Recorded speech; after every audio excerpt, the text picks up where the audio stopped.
بسم اللہ الرحمن الرحیم۔ اللہ کے نام سے شروع کرتا ہوں جو بہت ہی مہربان ہمیشہ رحم فرمانے والا ہے۔ سورہ زخرف آیت نمبر 26۔ وَإِذْ قَالَ إِبْرَاهِيمُ لِأَبِيهِ وَقَوْمِهِ إِنَّنِي بَرَاءٌ مِّمَّا تَعْبُدُونَ۔ ترجمہ: اور یاد کیجئے جب کہا ابراہیم علیہ السلام نے اپنے باپ سے اور اپنی قوم سے کہ میں بیزار ہوں ان سے جن کی تم عبادت کرتے ہو۔ سورہ زخرف آیت نمبر 26 کی تفسیر۔ حضور سرور عالم علیہ الصلاۃ والسلام کے روشن معجزات دیکھنے کے باوجود قرآن کریم کی دل دہلا دینے والی آیات کو سننے کے باوصف کفار مکہ شرک پر اڑے ہوئے تھے۔ اس کی وجہ یہ تھی کہ وہ اپنے باپ دادا کی پیروی چھوڑنے کے لیے تیار نہ تھے۔ انہوں نے اپنے آپ کو اندھی تقلید کی آہنی زنجیروں میں یوں جکڑ دیا تھا کہ عقل و دانش کے تقاضوں کو وہ بڑی خوش دلی سے نظر انداز کر دیا کرتے۔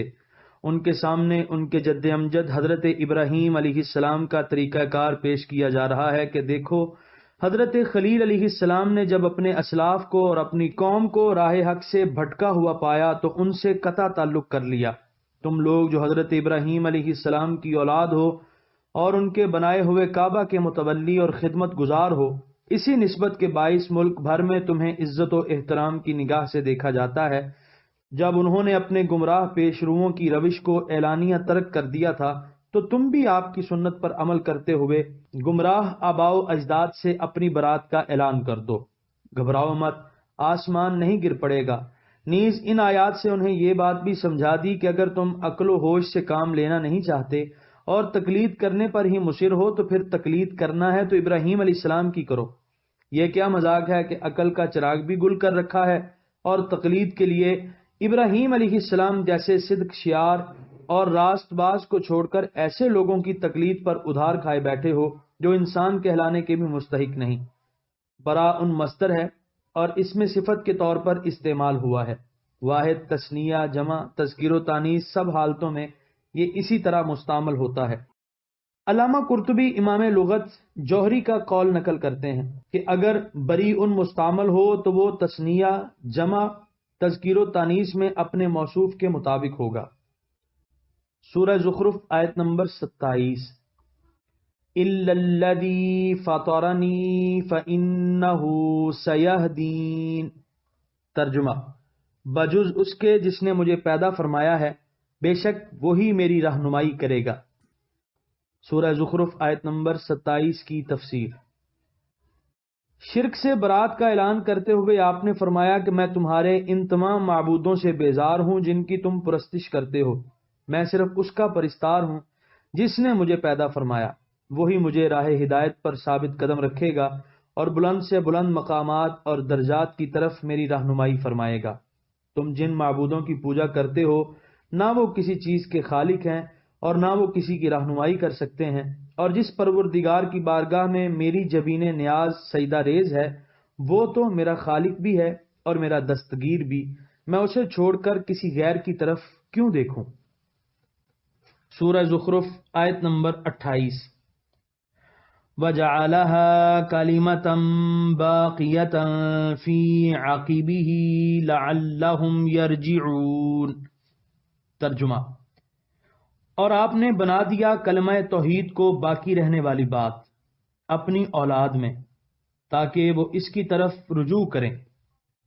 سورہ زخرف آیت نمبر 28 کی تفسیر۔ حضرت خلیل خود ہی عقیدہ توحید پر ایمان نہیں لائے بلکہ اپنی آنے والی نسل کو بھی تاکید کی کہ خبردار، اس راہ حق سے بھٹک نہ جانا، اپنا رشتہ عبودیت اپنے رب کریم سے ہمیشہ ہمیشہ کے لیے پختہ اور مستحکم رکھنا۔ قرآن کریم میں متعدد مقامات پر اس کا ذکر گزر چکا ہے۔ سورہ بقرہ کی آیت ملاحظہ ہو، وَوَصَّىٰ بِهَا إِبْرَاهِيمُ بَنِيهِ وَيَعْقُوبُ، البقرہ 132، کہ حضرت ابراہیم علیہ السلام نے اپنے بیٹوں کو اور حضرت یعقوب نے اپنی اولاد کو دین حق پر ثابت قدم رہنے کی وصیت فرمائی۔ العاقب الذریۃ یعنی اولاد اور نسل۔ یعنی اے محبوب آپ قریش مکہ کو حضرت ابراہیم علیہ السلام کے حالات سنائیے، شاید وہ اس طرح دین حق کو قبول کر لیں اور راہ حق پر گامزن ہو جائیں۔ سورہ زخرف آیت نمبر 29۔ بل متعت هؤلاء وآباءهم حتى جاءهم الحق ورسول مبین۔ ترجمہ، بلکہ میں نے لطف اندوز ہونے دیا انہیں اور ان کے آباء و اجداد کو، یہاں تک کہ آ گیا ان کے پاس حق اور کھول کر بیان کرنے والا رسول۔ سورہ زخرف آیت نمبر 29 کی تفسیر۔ ان لوگوں نے عرصہ دراز سے مسلک ابراہیمی کو ترک کر دیا تھا اور شرک و کفر کو اختیار کر لیا تھا۔ چاہیے تو یہ تھا کہ انہیں اس ناشکری اور نافرمانی کی فوراً سزا دی جاتی اور ان کو نیست و نابود کر دیا جاتا، لیکن ہماری رحمت نے ان کو مہلت دی اور یہ دنیوی زندگی کے ساز و سامان سے اور عیش و آرام سے لطف اندوز ہوتے رہے۔ سورہ زخرف آیت نمبر 30۔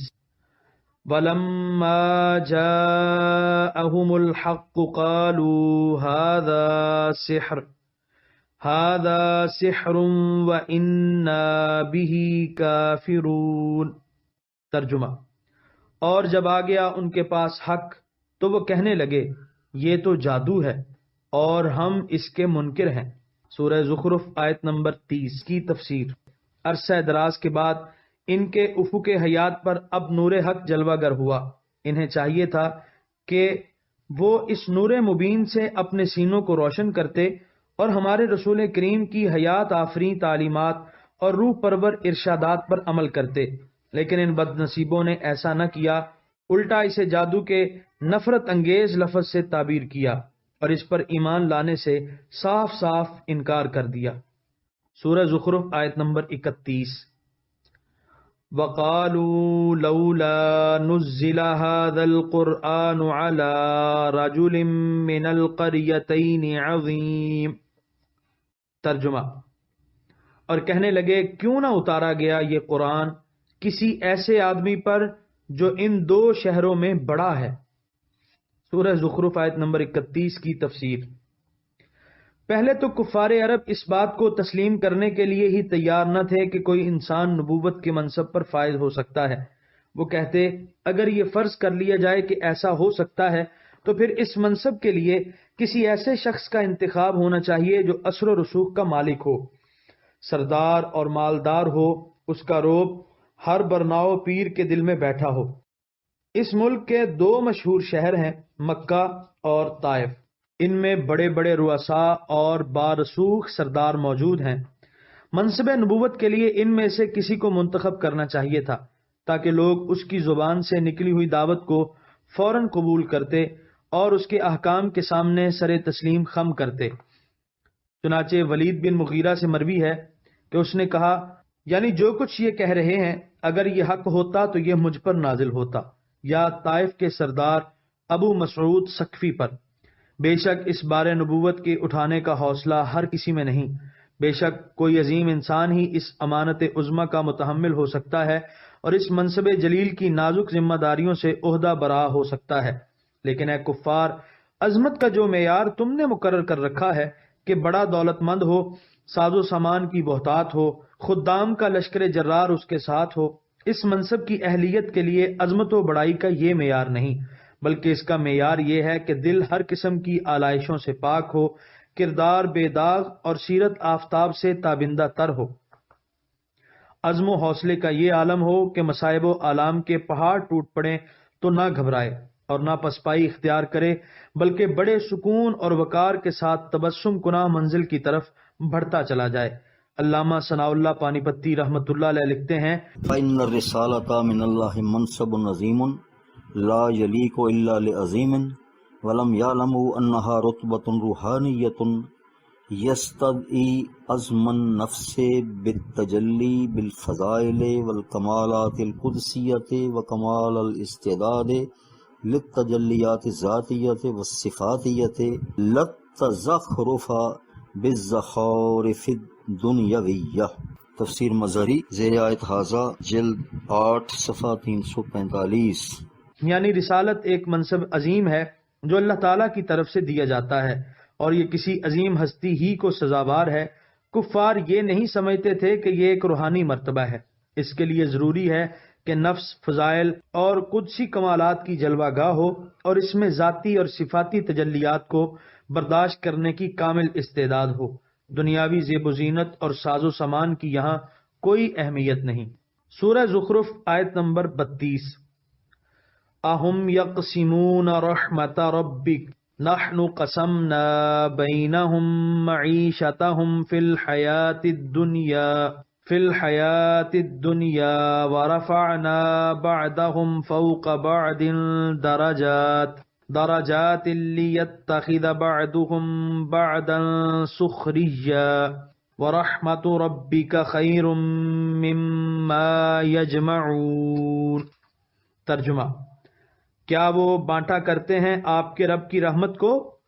ہم نے خود تقسیم کیا ہے ان کے درمیان سامان زیست کو اس دنیوی زندگی میں، اور ہم نے ہی بلند کیا ہے بعض کو بعض پر مراتب میں، تاکہ وہ ایک دوسرے سے کام لے سکیں، اور آپ کے رب کی رحمت خاص بہت بہتر ہے اس سے جو وہ جمع کرتے ہیں۔ سورہ زخرف آیت نمبر 32 کی تفسیر۔ نبوت اور رسالت اللہ تعالیٰ کی مخصوص ترین رحمت ہے۔ کیا یہ لوگ اس کے رحمت کے خزانوں کی تقسیم پر مقرر ہیں؟ جس کو چاہیں کچھ دے دیں اور جس کو چاہیں محروم کر دیں۔ نہ ان کا یہ مقام ہے اور نہ اس بخشش و عطا میں ان کی پسند و ناپسند کا کچھ دخل ہے، یوں ہی جھک مار رہے ہیں۔ یہ مال و دولت جس پر یہ پھولے نہیں سماتے اور جس کو یہ نبوت کی اہلیت کے لیے بنیادی شرط قرار دیتے ہیں، یہ بھی تو ہم نے ہی ان کو عطا کی ہے، اور اس عطا میں گوناگون حکمتیں اور مصلحتیں ہیں۔ کسی کو غنی کر دیا، کسی کو فقیر، کسی کو جسمانی صحت و توانائی بخش دی، کسی کو فنی مہارت اور کسی ہنر میں کمال عطا فرما دیا، کسی کو عقلی میں ادب و سخن کا سلطان بنا دیا، کسی کو ریاضی اور سائنس کے دقیق اور پیچیدہ مسائل کو حل کرنے کی قابلیت بخش دی، کسی کو دولت دی اور کسی کو کاروباری اور انتظامی صلاحیتوں سے مالا مال کر دیا، تاکہ ملت کی ساری ضرورتیں پوری ہوتی رہیں۔ اگر سب سائنسدان ہی ہوتے تو تجربہ گاہوں میں تو رونق ہوتی، لیکن حل کون چلاتا اور کارخانوں میں کام کون کرتا؟ اگر سب لوگ انتظامی صلاحیت کے مالک ہوتے تو انتظام کس کا کرتے؟ اگر سارے شاعر ہوتے، خواہ وہ ترقی پسند شاعری ہوتے، تو ساری دنیا مجلس مشاعرہ تو بن جاتی، لیکن کھانے پینے کے لیے من و سلوہ کا انتظار کرنا پڑتا۔ اس لیے اللہ تعالیٰ نے اپنی حکمت کاملہ سے بعض لوگوں کو بعض امور میں فضیلت دی اور بعض کو دوسرے کاموں میں فوقیت بخشی، تاکہ سب ایک دوسرے سے کام لے کر اس بزم ہستی کی رونق کا باعث بنے۔ علامہ محمود آلوسی رحمت اللہ علیہ اس کی تفسیر کرتے ہوئے لکھتے ہیں: لِيَسْتَعْمِلَ بَعْضُهُمْ بَعْضًا فِي مَصَالِحِهِمْ وَيَسْتَخْدِمُوهُمْ فِي مِحَنِهِمْ وَيُسَخِّرُوهُمْ فِي أَشْغَالِهِمْ حَتَّى يَتَعَايَشُوا وَيَتَرَافَدُوا وَيَصِلُوا إِلَى مَرَافِقِهِمْ۔ روح المعانی، زیر آیت ھذا جز 25 صفحہ 78۔ یعنی تاکہ بعض لوگ دوسروں کو اپنی مصلحت میں استعمال کریں اور مختلف پیشوں میں ان سے خدمت لیں اور مختلف کاموں میں ان سے فائدہ اٹھائیں، تاکہ وہ مل جل کر آرام و راحت کی زندگی بسر کریں اور اپنی آسائشوں پر رسائی حاصل کریں۔ اے محبوب، تیرے رب کریم کی خصوصی رحمت یعنی منصب رسالت و ختم نبوت جس سے اس نے آپ کو سرفراز فرمایا ہے، اس کے مقابلے میں دنیا بھر کے قارون کے خزانوں کی کیا حیثیت؟ رحمت ربکا کے کلمات میں کیا لطف ہے۔ رب تو وہ سارے جہانوں کا ہے، لیکن اس کی شان ربوبیت کی جو خصوصی نسبت آپ کی ذات سے ہے وہ تو کسی دوسرے کو نصیب نہیں۔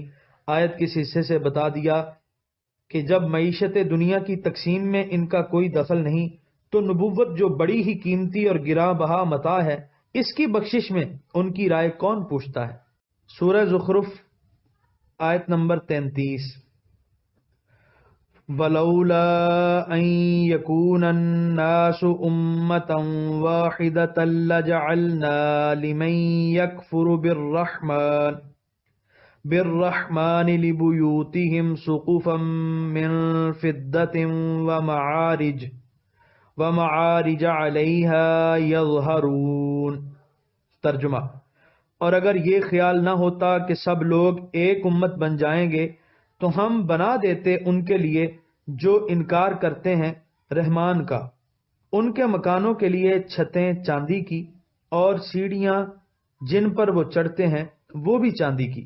سورہ زخرف آیت نمبر 34۔ وَلِبُيُوتِهِمْ أَبْوَابًا وَسُرُرًا عَلَيْهَا يَتَّكِئُونَ۔ ترجمہ، اور ان کے گھروں کے دروازے بھی چاندی کے، اور وہ تخت جن پر وہ تکیہ لگاتے ہیں وہ بھی چاندی اور سونے کے۔ سورہ زخرف آیت نمبر 35۔ وَزُخْرُفًا وَإِن كُلُّ ذَلِكَ لَمَّا مَتَاعُ الْحَيَاةِ الدُّنْيَا وَالْآخِرَةُ عِندَ رَبِّكَ لِلْمُتَّقِينَ۔ ترجمہ، وہ بھی چاندی اور سونے کے، اور یہ سب سنہری روح پہلی چیزیں دنیوی زندگی کا سامان ہیں، اور آخرت کی عزت و کامیابی آپ کے رب کے نزدیک پرہیزگاروں کے لیے ہے۔ سورہ زخرف آیت نمبر 35 کی تفسیر۔ ارشاد ہے کہ اگر یہ خیال نہ ہوتا کہ سارے لوگ گمراہ ہو جائیں گے تو ہم کفار کو اتنی دولت دیتے، ان کے ہاں سونے چاندی کی اتنی افراط ہوتی کہ ان کے بنگلوں کی چھتیں چاندی کی بنی ہوتی، ان کے زینے، ان کے مکانوں کے دروازے اور پلنگ بھی چاندی کے بنے ہوتے، اور زیب و آرائش کا یہ عالم ہوتا کہ ان کی چمک دمک اور حسن و جمال کو دیکھ کر آنکھیں خیرہ ہو جاتی۔ یہ ناپسندیدہ چیز ہم صرف ناپسندیدہ لوگوں کو ہی دیتے، لیکن ایسا نہیں کیا گیا، مبادا کم فہم لوگ کفار کی سج دھج کو دیکھ کر ان کو ہدایت یافتہ سمجھنے لگیں اور سب ان کی راہ پر گامزن ہو جائیں۔ زخرف کے لفظ کی تحقیق کرتے ہوئے علامہ راغب لکھتے ہیں، الزخرف الزینۃ المزوقۃ ومنہ قیل للذہب زخرف، مفردات راغب صفحہ 379۔ یعنی وہ زینت جو گونا گون نقش و نگار سے آراستہ ہو، اور اسی وجہ سے سونے کو بھی زخرف کہتے ہیں کہ یہ بھی زیب و آرائش کا ذریعہ ہے۔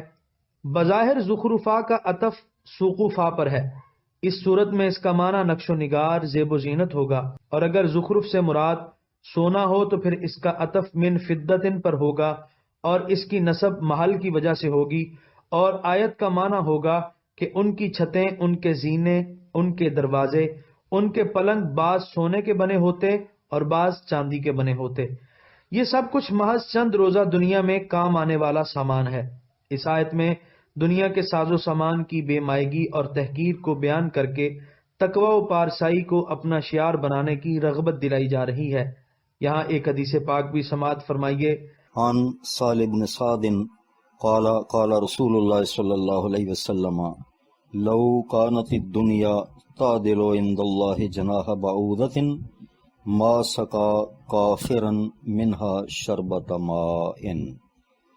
ترمذی کتاب الزہد شمار 2320۔ سہل بن سعد سے مروی ہے، حضور صلی اللہ علیہ وآلہ وسلم نے ارشاد فرمایا کہ اس دنیا کی قدر و منزلت اللہ تعالیٰ کے نزدیک ایک مچھر کے پر کے برابر بھی ہوتی تو کسی کافر کو ایک گھونٹ پانی بھی نصیب نہ ہوتا۔ قیامت کے دن ساری سرفرازیاں اور سرخرویاں فقط متقی لوگوں کو بخش دی جائیں گی۔ یہاں پر 25ویں پارے کا 9واں رکوع مکمل ہوا۔ آپ دیکھ رہے ہیں PATF Islamic info YouTube channel. مزید اسلامک ویڈیوز کے لیے ہمارا چینل سبسکرائب کریں۔